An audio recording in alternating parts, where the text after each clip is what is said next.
Bonjour à toutes et à tous, nous allons revenir autour de Spider-Man 4. Il y a d'énormes rumeurs qui circulent en ce moment, qui sont toutes fraîches aussi. Je vais vous apporter mon point de vue dans cette vidéo qui sera un petit point de vue négatif. Là, on va pas se mentir que voilà, ceux qui me traitent des grilles depuis maintenant 6 ans sur YouTube, je vais encore vous donner raison. N'hésitez pas à redire la même chose en commentaire pour la 600e fois pour référencer cette vidéo un maximum. Avant toute chose, je voulais faire une petite mise au point parce que c'est vrai que j'ai oublié, mais tout le monde ne me suit malheureusement pas sur Insta et sur Discord. Mais que faites-vous? Pour vous expliquer un petit peu pourquoi en ce moment il n'y a pas trop de vidéos et tout, je vais vraiment faire très bref sans rentrer dans les détails. Mais en gros, j'ai eu un chamboulement de planning au taf qui fait que j'ai tout mon planning qui a changé. En gros, donc ce qui veut dire moins de vidéos puisqu'il y a des choses dans l'urgence qui sont faites, etc. Donc moins de temps, moins d'énergie aussi. La spoiler room, quant à elle, normalement reprendra en septembre. C'est quelque chose aussi que j'avais annoncé sur Insta et Discord, parce qu'en tous les cas il n'y a pas grand chose à traiter comme news en ce moment en août, et puis tout le monde est un petit peu en vacances, etc. Donc autant profiter de ça. On verra à la rentrée comment ça se passe. En attendant, on est beaucoup sur Twitch, donc n'hésitez pas à venir faire un tour. On est quasiment tous les jours sur Twitch, le matin, l'après-midi, des fois même le soir. Donc voilà, n'hésitez pas, c'est en description.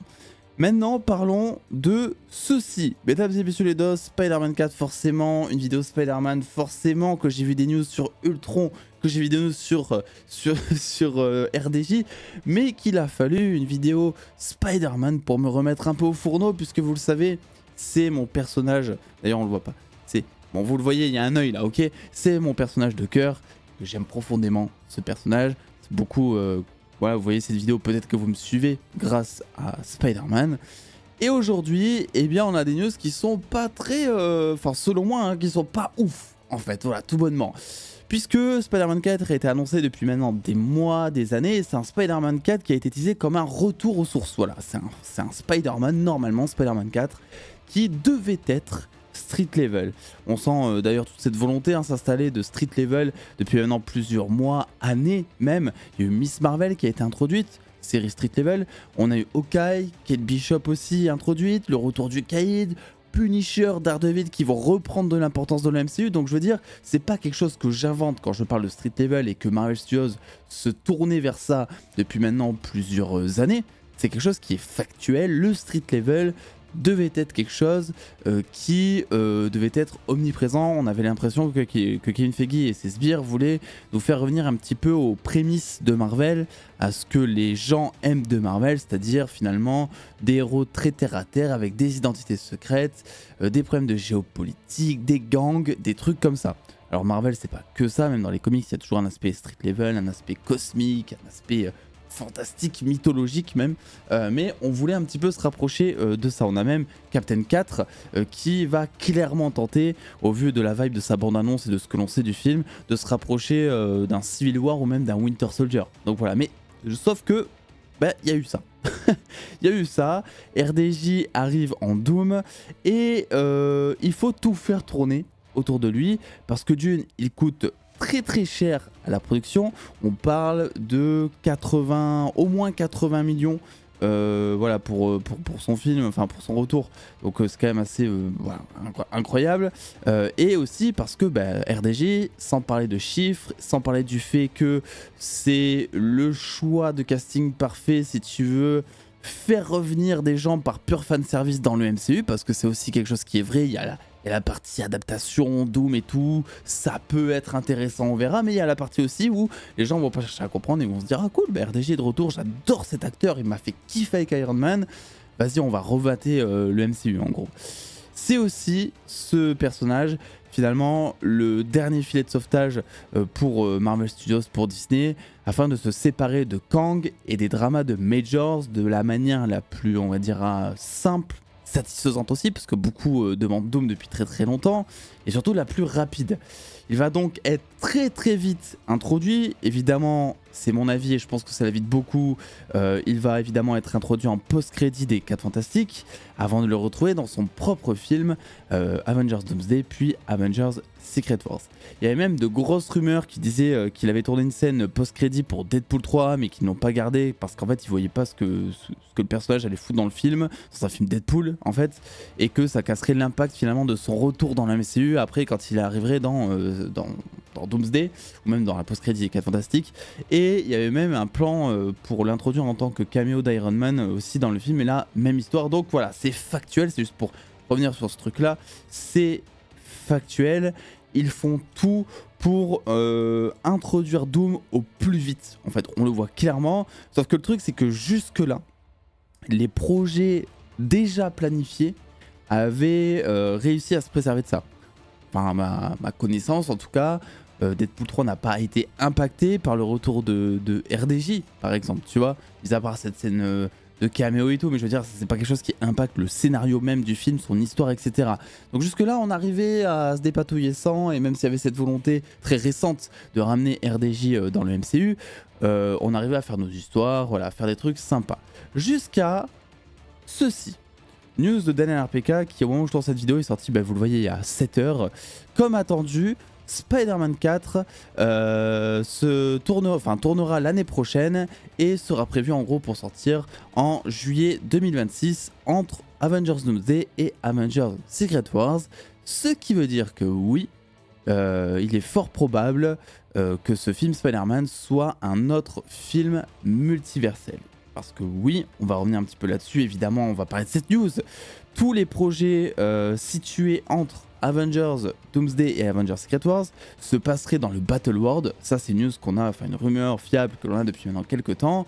Possiblement donc le Void, puisque, voilà, on le dit depuis maintenant un petit moment aussi sur la chaîne, c'est possiblement le Void qui a été adapté pour être en fait le Battle World des comics.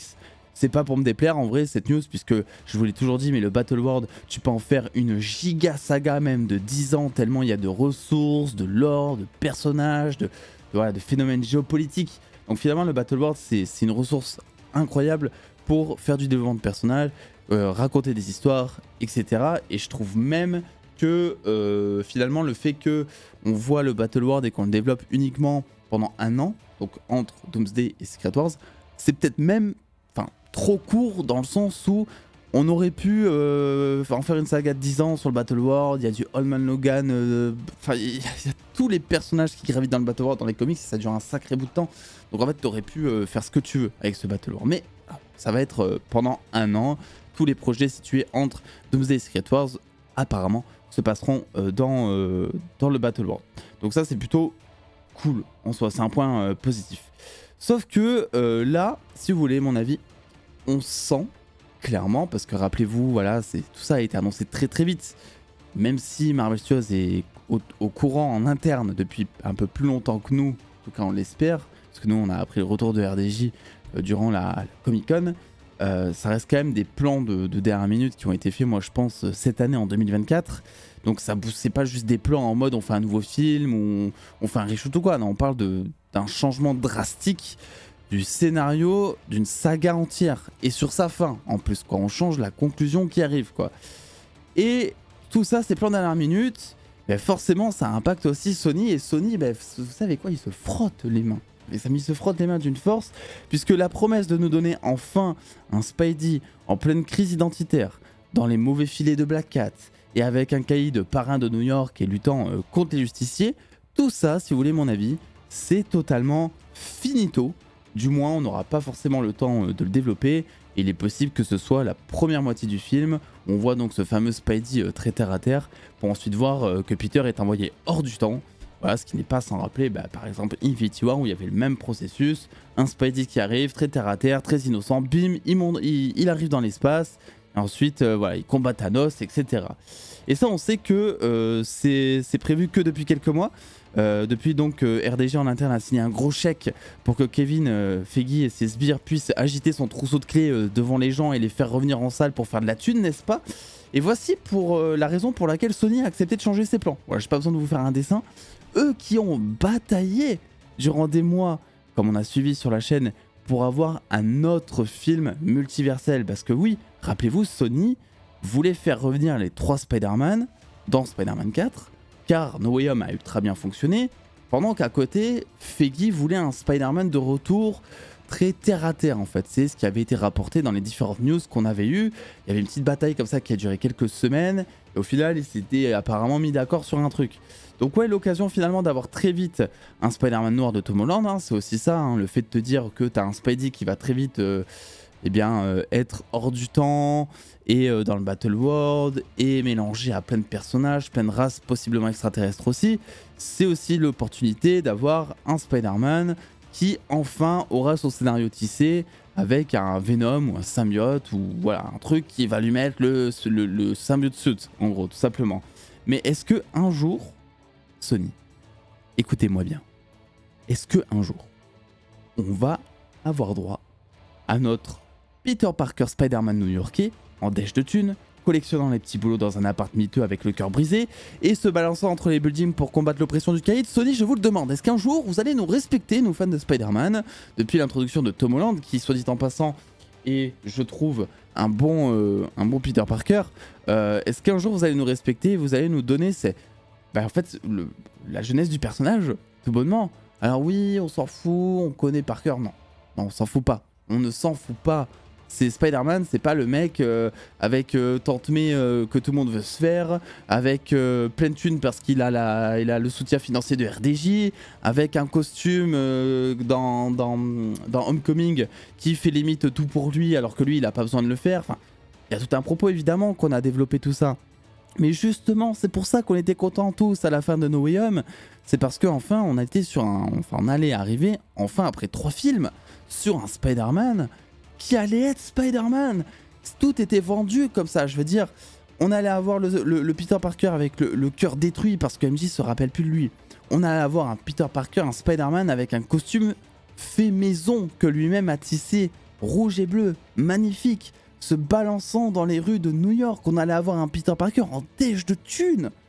Même si bon, en soi on va pas se leurrer, même s'il nous montre un appart miteux en plein New York à la fin de No Way Home et que vas-y il a un carton et qui fait pitié dans ce plan là, ça reste un appart au centre de New York, le loyer doit être exorbitant. Voilà, donc c'est pas non plus le mec ultra à plaindre si on remet dans le contexte, mais c'est comme ça qu'ils nous l'ont vendu quoi en gros dans le film.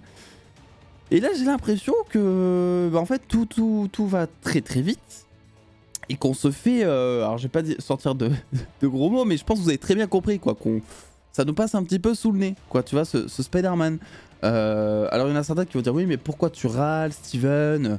Tu connais pas encore, tu connais pas le scénario, tu râles avant même de parler.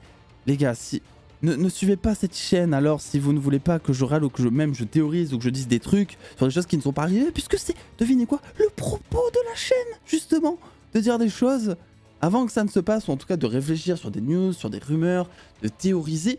Parfois les théories, bah oui, c'est grave optimiste, ça vend du rêve, et parfois ça ne vend pas du rêve. Et en ce moment, il y a beaucoup de choses qui ne vendent pas du rêve en fait. Voilà, je m'en suis jamais caché. Donc, je voulais vous faire cette petite vidéo autour de Spider-Man, parce que bah, en même temps, ça m'étonne pas qu'ils partent dans ce sens. Ils ont tout à gagner. Financièrement, à partir dans ce sens-là justement, j'ai hâte de voir Tom Holland réagir par rapport à ça, parce que lui-même avait dit oui non mais il y aura pas, enfin il y aura un film Spider-Man 4 que si vraiment le scénario me plaît. Tom, je t'adore Tom, et tout le monde t'adore, enfin je pense, mais on le sait que tu n'es pas là pour le scénario. D'ailleurs moi je pense personnellement, et là c'est qu'un pur avis, je pense que Tom Holland a totalement raison, même si Spider-Man 4 est éclataxe. Je pense qu'il a raison de revenir et de jouer Spider-Man tant qu'on lui propose de jouer Spider-Man. Il signe ses chèques, il a un projet commercial et à côté il peut se faire kiffer avec ses projets un peu plus auteurs. Là il a fait du théâtre récemment, enfin le mec se fait kiffer. Et en vrai moi je pense que dans la vie d'un acteur c'est ça. C'est d'ailleurs Jonathan Majors qui le disait très bien, RIP, que justement dans la vie d'un acteur il fallait des projets un peu plus commerciaux qui permettaient un peu de faire connaître l'acteur au plus grand nombre, etc. pour décrocher d'autres opportunités derrière qui, elles, seraient peut-être plus intéressantes en matière de choix artistique. Donc pour moi, c'est ça qui fait Tom Holland. Il a totalement raison là-dessus, en fait. Est-ce que ça va être le retour de Tobey Maguire, Andrew Garfield dans Spider-Man 4 aussi? Parce qu'on sait que Sony veut les faire revenir. Alors on sait très bien que Tobey et Andrew vont être là pour Secret Wars, c'est pas la question. Mais est-ce qu'on les verrait pas un peu trop s'ils sont là dans Spider-Man 4? Est-ce que ça va pas encore impacter Enfin, ça va pas nuire finalement à leur apparition, casser cette hype? Moi, pour ma part, c'est vrai que j'étais content de les revoir dans No Way Home. Mais le fait de les revoir dans Secret Wars, c'est pas un truc que j'attends non plus. Tu vois, je les ai revus, je suis content. Spider-Man No Way Home est objectivement un film éclaté scénaristiquement. Mais je m'en fous, j'ai kiffé et je le kiffe encore parce que ça reste mon petit film réconfortant. On joue à ma petite nostalgie et tout. Ils sont tous là, on les a attendus pendant plus d'1 an. Enfin, c'était trop cool. Mais là, pour Secret Wars, c'est trop facile presque. Tu vois, tu sais que tout le monde sera là. Ça va être le bac à sable de Kevin Feige. Donc, voilà, je suis un petit peu blasé par tout ça, à vrai dire. Et c'est aussi pour ça qu'il n'y a pas trop de vidéos en ce moment. C'est dû au planning, mais aussi par rapport à mon manque d'intérêt du côté de chez Marvel. Hein. D'ici, il n'y a rien à dire. Donc là, voilà, c'est un petit peu les vacances. On verra comment ça se passera en septembre. Je vous annoncerai des choses, je pense. Mais pour l'instant, on est un peu dans l'attente. Et plutôt que de faire des vidéos vides sur des rumeurs plus ou moins fiables qui peuvent sortir comme ça où j'ai pas grand chose à dire personnellement, on attend. On attend parce que pour l'instant on peut théoriser sur rien. Hein. Je vous rappelle qu'il y a 3 mois on pensait encore que Kang allait être le grand méchant de la saga, quoi, tu vois. Donc au bout d'un moment, comment est-ce que tu veux théoriser, tu vois? Là c'est des années de travail, si on veut dire ça comme ça, sur YouTube, de théorie, où on parlait de Kang, de comment est-ce que ça allait lier tout, les 4 fantastiques, le conseil de Kang, Loki, tout ça parti en fumée en l'espace de 3 secondes avec RDJ qui met des lunettes sur la scène de la Comic Con habillé en vert, quoi, tu vois. Donc à quoi ça sert de théoriser? Tu vois ce que je veux dire ou pas? Je vous fais des bisous, prenez soin de vous, n'hésitez pas à me dire en commentaire ce que vous pensez de cette news et surtout si vous pensez que je suis aigri, n'hésitez pas à me le dire pour la 600e fois puisque je rappelle que ça référence la vidéo. Voilà, n'hésitez pas aussi à me dire à quel point je suis un connard, hein, voilà, parce que vous aimez bien en ce moment me dire ce genre de choses quand je ne suis pas dans votre avis. Voilà, donc vous n'hésitez pas, vraiment, je vous assure, ça pousse la chaîne, on est bientôt aux 100K. Donc donnez de la force les gars, c'est très très important. Je vous fais des bisous, prenez soin de vous, et je vous dis à très vite.